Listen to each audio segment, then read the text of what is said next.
Vamos a abrir nuestras Biblias en la carta de Santiago, capítulo 4. Vamos a leer el versículo 2. Le damos lectura a la palabra de Dios. Codiciáis y no tenéis, matáis y ardéis de envidia y no podéis alcanzar. Combatís y lucháis, pero no tenéis lo que deseáis, porque no pedís. Gloria a Dios. Oramos. Amado Dios, te agradecemos por este tiempo agradable aquí en tu casa. Dios mío, queremos que recibas nuestras alabanzas como ofrenda. Queremos que recibas nuestras vidas, Señor, como ofrenda, porque estamos aquí, porque reconocemos que tú eres nuestro creador y por lo consiguiente tú sabes qué es lo mejor para nosotros. Queremos aprender en esta noche de ti, de tu palabra, así que te pedimos, Dios, que el consejo de tu palabra, oh Dios, sea claro, Señor, para cada uno de nosotros. En el nombre de Jesús. Gracias. Amén. El tema de esta noche es el deseo que no se satisface. Vamos leyendo esta carta de Santiago, vamos en orden.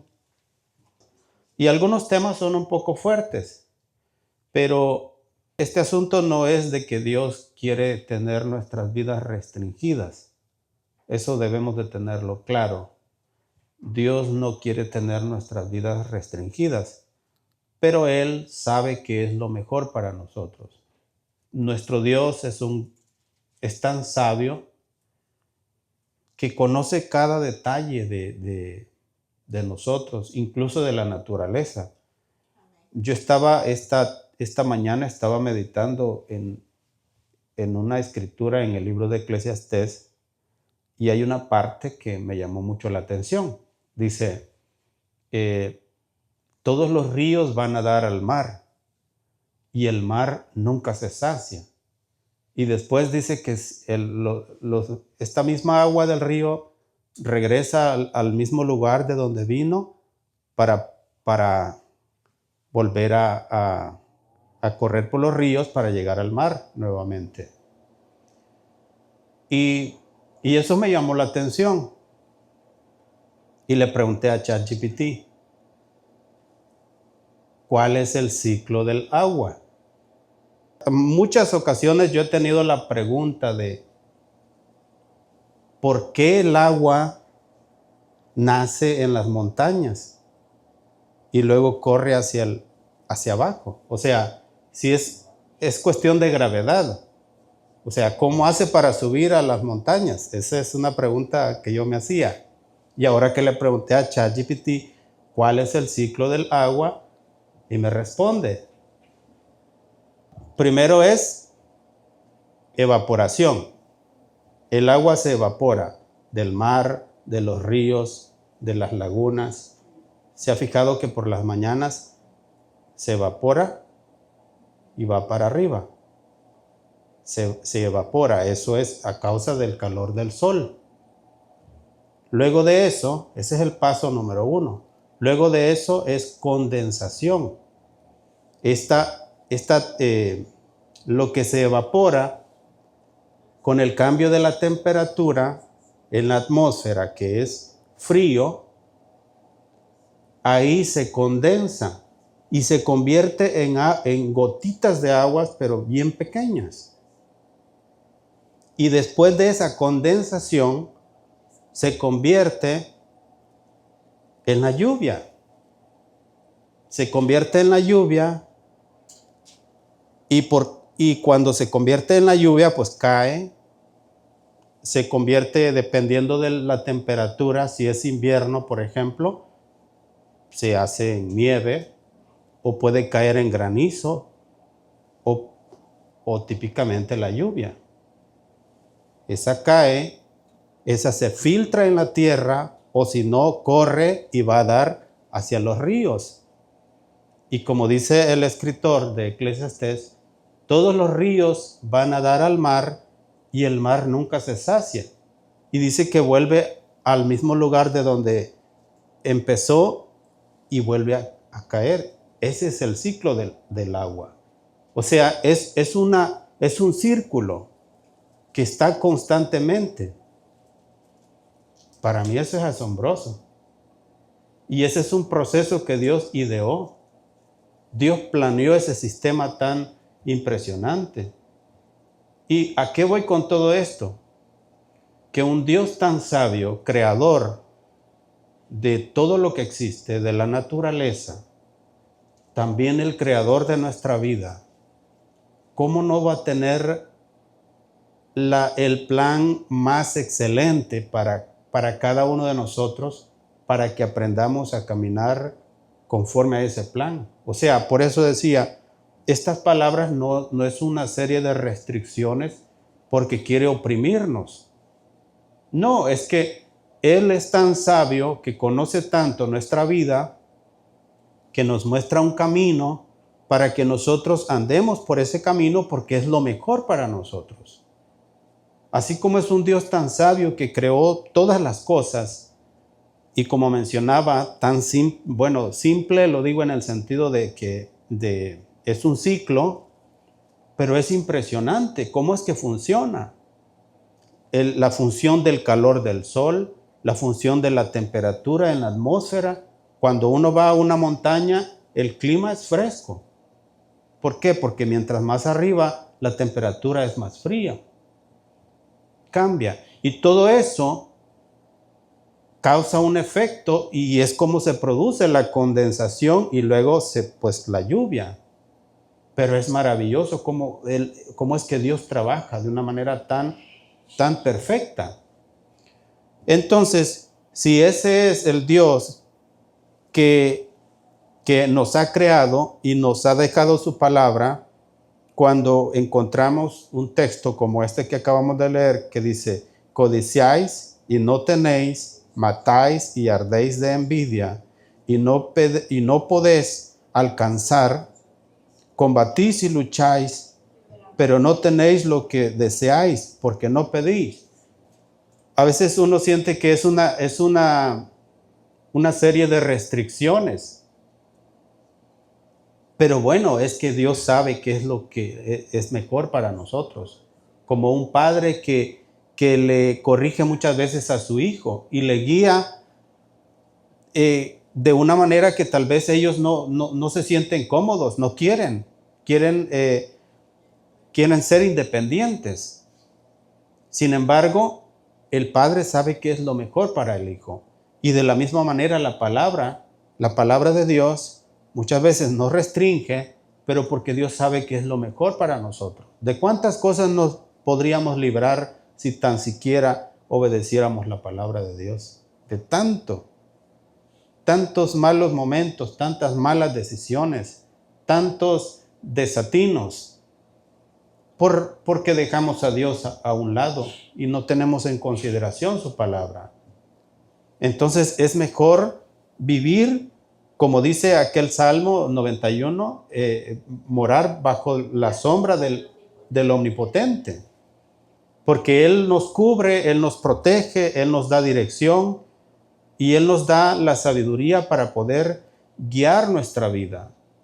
Si las personas los gobiernos dejaran gobernar sus vidas por Dios, las cosas serían diferentes. No sería un relajo como está ahorita el mundo.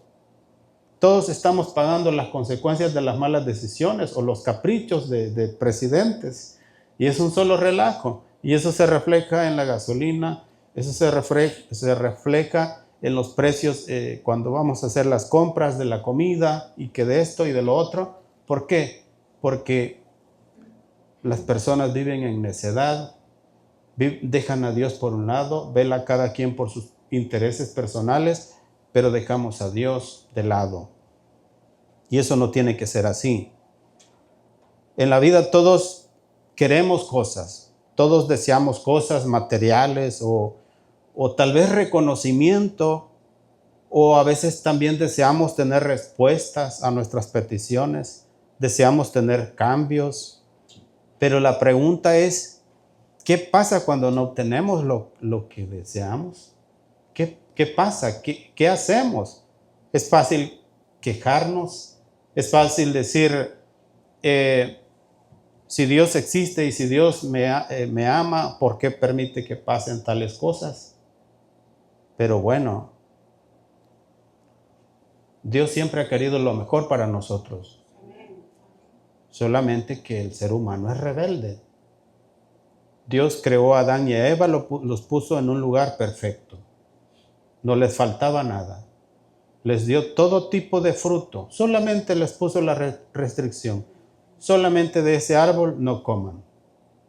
Y es del cual se esforzaron por comer. O sea, de lo único que Dios les dijo que no comieran, fue a lo que se enfocaron. El ser humano es rebelde y quiere vivir a su manera. Entonces, por eso es que debemos de aprender a depender de Dios. Bueno, punto número 1, los deseos no satisfechos producen frustración. Dice el versículo, codiciáis y no tenéis. El deseo mal enfocado nunca se satisface. También en la palabra en Eclesiastés, estaba leyendo, como digo, esta mañana, y me llama mucho la atención que dice que el predicador, o sea, Salomón, él quiso encontrar cuál era el verdadero sentido de la vida. Él era un hombre rico, él era un hombre con mucha sabiduría, él era un hombre muy famoso, muy respetado, era un rey. Pero me llama la atención que dice que él probó con 3 cosas. Él probó con placer para ver si encontraba cuál era el verdadero significado de la vida. Él probó con placer. Él quiso, bueno, en Eclesiastés podemos leer capítulo 2, versículo 1. Eclesiastés, capítulo 2, versículo 1. El predicador primero probó con placer. Dice el versículo 1, dije yo en mi corazón, ven ahora, te probaré con alegría y gozarás de bienes. Mas he aquí, esto también era vanidad. ¿Qué es la vanidad? Es algo, o sea, algo que no tiene sustancia. El predicador se pregunta, o sea, acordémonos, este es un rey, es un hombre sabio, es un hombre inteligente, tiene fama, tiene tantas riquezas. Y entonces él se pregunta, en realidad, ¿en qué consiste la vida? ¿Cuál es el verdadero sentido de la vida? Y él dice, bueno, vamos a probemos con placer. Pero él llegó a la conclusión de que el placer no le dio la satisfacción plena. Lo he mencionado en muchas ocasiones. ¿Cuánta gente famosa se ha suicidado y han muerto de una sobredosis de droga? ¿Por qué? Porque la fama no les da la satisfacción. Porque una gran reputación, porque la riqueza no les da la satisfacción. Porque no se puede llenar el alma, no se puede llenar el corazón. Y uno dice, porque uno va día a día, ¿verdad? Con esfuerzo, se levanta por las mañanas a trabajar, suena mi alarma y yo empiezo a reprender que es Satanás y es la alarma a las 3:40 de la mañana. Y yo, es Satanás, no, es la alarma. Y ahí voy casi renegando, manejando para el trabajo. Y cuando viene el cheque, pues ya casi todo está canalizado. Esto va para acá, esto va para allá, esto va para allá. Entonces uno dice, yo quisiera tener más dinero, quisiera tener una mejor condición económica. Tal vez así podría ser feliz, pero no. Hay gente que tiene mucho dinero y no es feliz. Entonces, por eso es que hay que entender que muchas veces debemos de saber enfocar nuestros deseos. No es de que si nos vamos hacia el placer vamos a tener la felicidad. Una persona puede dedicarse al placer. Va a tener satisfacción, porque sí va a tener satisfacción, pero es una satisfacción momentánea. Y después del momento de placer, regresa el vacío. Y es por eso que muchos se suicidan. Famosos, artistas famosos, actores, no encontraron la felicidad, a pesar de que alcanzaron un estatus social elevadísimo. Y como digo, uno apenas ahí con esfuerzo, y dice uno, yo quisiera que pues ganar más y todo, y con aquel esfuerzo, y nada, neles pasteles, dicen allá. Entonces,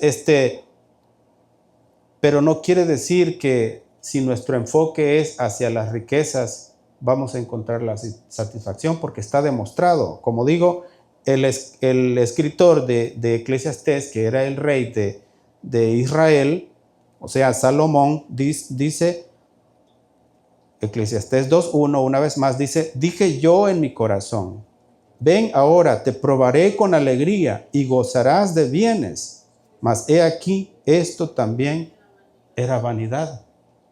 O sea, una cosa es que yo le diga a usted, las riquezas no te dan la felicidad, pero si yo no tengo nada, pues usted no va a decir, pues, ¿y de qué me viene hablando? Si es un pelado como yo. Pero lo está diciendo el rey, alguien que tenía riqueza. ¿Y con qué otra cosa probó él? Él probó con la sabiduría también. El mismo libro de Eclesiastés, capítulo 1, versículo 13, dice, y di mi corazón a inquirir y a buscar con sabiduría sobre todo lo que se hace debajo del cielo. Este penoso trabajo dio Dios a los hijos de los hombres para que se ocupen en él. O sea, él era un hombre sabio. No había otro hombre más sabio que él. Entonces, pero vemos que tampoco en la sabiduría encontró él la satisfacción. Hace poco estaba viendo una pequeña parte de un podcast de un español. Estaba entrevistando a un muchacho, bueno, ahora ya adulto, pero que desde niño él era un niño prodigio. El joven, ahora es joven, tendrá sus, 25, 30 años tal vez, pero tiene, creo que tres títulos académicos. O sea, simultáneamente sacó 3 carreras. Y una persona tan preparada, pero dice que se exigía tanto a sí mismo que eso le causaba insatisfacción, porque su presión era, dice, a tal edad se comparaba con algunos de los personas como científicos o personas que lograron conseguir cosas grandes en su tiempo, pero que han remarcado en la historia humana. Y dice, yo a esa edad yo quería también alcanzar algo que pudiera causar un aporte a la humanidad. Y entonces es ahí como se cumple la escritura, que incluso la sabiduría tampoco te puede dar una satisfacción plena. O sea que te da estar sofocado por querer alcanzar un nivel de competencia de tal manera que pueda ser aportar a la humanidad y aún tener buenas intenciones. Pero cuánta fatiga te va a crear eso. O sea que hay gente que tiene buenos propósitos en la vida, pero no va a obtener esa satisfacción, porque todo eso se reduce, como dice el mismo escritor, dice, vanidad de vanidades, todo es vanidad. Por mucho que puedas alcanzar, al morir, ahí se terminó todo. Este mismo escritor dice, no hay diferencia entre los hombres y las bestias, dice. Todos van a dar a la tierra. al polvo.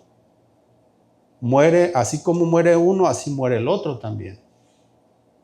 O sea, cuando nuestro enfoque no está bien puesto en Jesús, en nuestro Creador, podemos alcanzar riqueza, podemos alcanzar satisfacción, o más bien placer, podemos obtener sabiduría, podemos influenciar a la humanidad y ser de bien para la humanidad.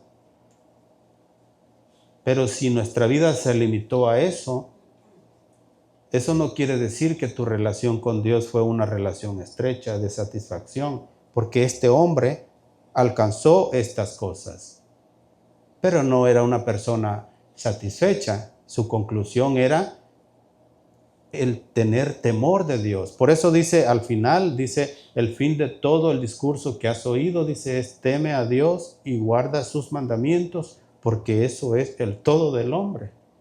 En eso consiste la verdadera satisfacción en la vida.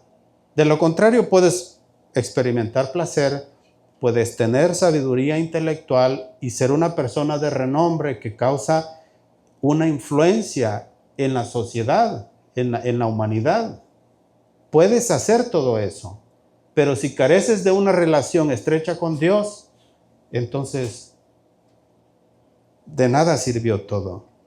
Otra cosa con la que probó el escritor, él también experimentó con la creación de grandes empresas. Él construyó, como dice el capítulo 2, versículo 4 de Eclesiastés, capítulo 2, versículo 4, dice, engrandecí mis obras, edifiqué para mí casas, planté para mí viñas. Dice, me hice huertos y jardines y planté en ellos árboles de todo fruto. Me hice estanques de aguas para regar de ellos el bosque donde crecían los árboles. Compré siervos y siervas y tuve siervos nacidos en casa. También tuve posesión grande de vacas y de ovejas, más que todos los que fueron antes de mí en Jerusalén. Me amontoné también plata y oro y tesoros preciados de reyes y de provincias. Me hice de cantores y cantoras, de los deleites de los hijos de los hombres y de toda clase de instrumentos de música. Y fui engrandecido y aumentado más que todos los que fueron antes de mí en Jerusalén. A más de esto, conservé conmigo mi sabiduría. No negué a mis ojos ninguna cosa que desearan, ni aparté mi corazón de placer alguno, porque mi corazón gozó de todo mi trabajo, y esta fue mi parte de toda mi faena. Es una persona experimentada y nos habla con la propia experiencia. Y sin embargo, como dice el capítulo 1, versículo 2, dice, vanidad de vanidades, dijo el predicador. Vanidad de vanidades, todo es vanidad. Y en el capítulo 12, versículo 8,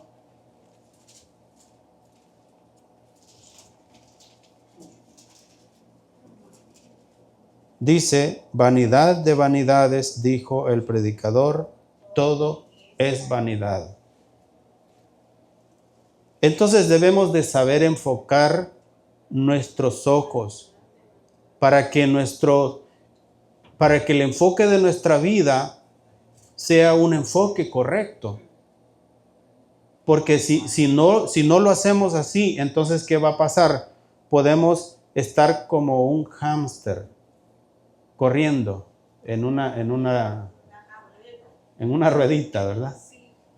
Sin ir a ningún lado. Va de correr y correr y correr, perseguir y perseguir riquezas que ni siquiera las vamos a disfrutar. Dice un pastor de allá de El Salvador que el yerno llegaba a su casa. Dice, ajá, suegro, dice. Y se quedaba viendo las cosas que tenía en la casa. Todo esto me va a quedar a mí, dice.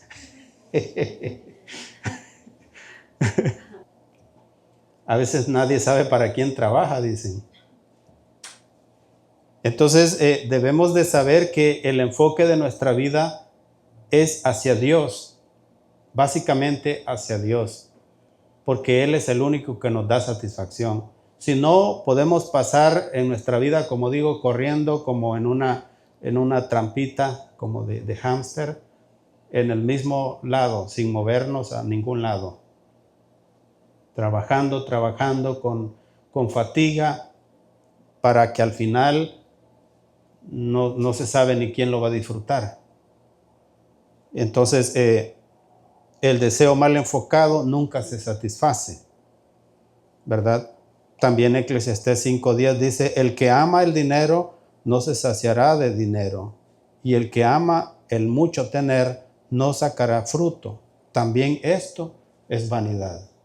Esto no quiere decir que no hay que trabajar y tener aspiraciones o ambiciones en la vida. Deberíamos de tener ambiciones y deberíamos de procurar obtener cosas, tener propósitos y hacer cosas grandes en la vida. Deberíamos. Eso nos solucionaría más la vida.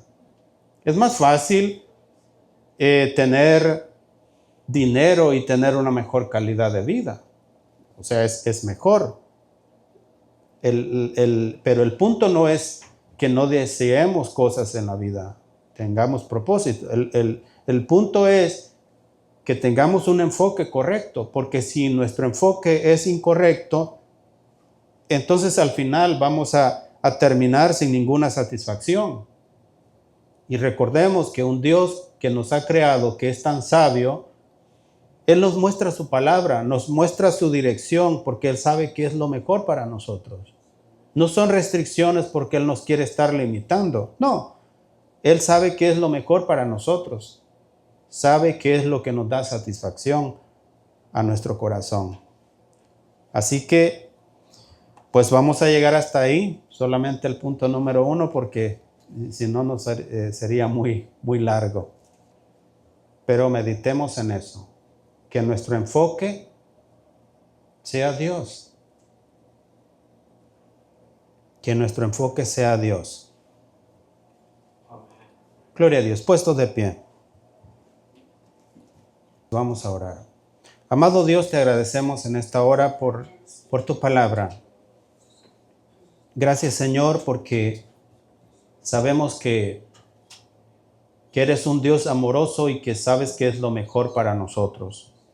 Te pedimos, Dios, que nos ayudes a enfocar nuestros ojos en ti siempre, para que no nos desviemos, Señor, a cosas que pueden ser una ilusión, que nos dan la ilusión de felicidad, de plenitud, de satisfacción, pero que a la larga sabemos que no es así, que es simplemente una ilusión, porque ha sido comprobado, tu palabra lo muestra, que podemos enfocarnos en el placer, podemos dedicarnos a la sabiduría, podemos dedicarnos a acumular cosas, pero que a la larga todo es vanidad, dice tu palabra. En cambio, el poner nuestros ojos en ti, sabemos que es la mejor inversión que podemos hacer, porque tú nos diriges y nos das satisfacción. Nos ayudas a pesar de las tormentas, a pesar de las dificultades, tú estás ahí dándonos paz. Entonces queremos rendir nuestras vidas a ti para que nos ayudes a tener dirección. Que el consejo de tu palabra, oh Dios, lleve fruto en nuestras vidas. En el nombre de Jesús, gracias. Amén y amén. Gloria a Dios.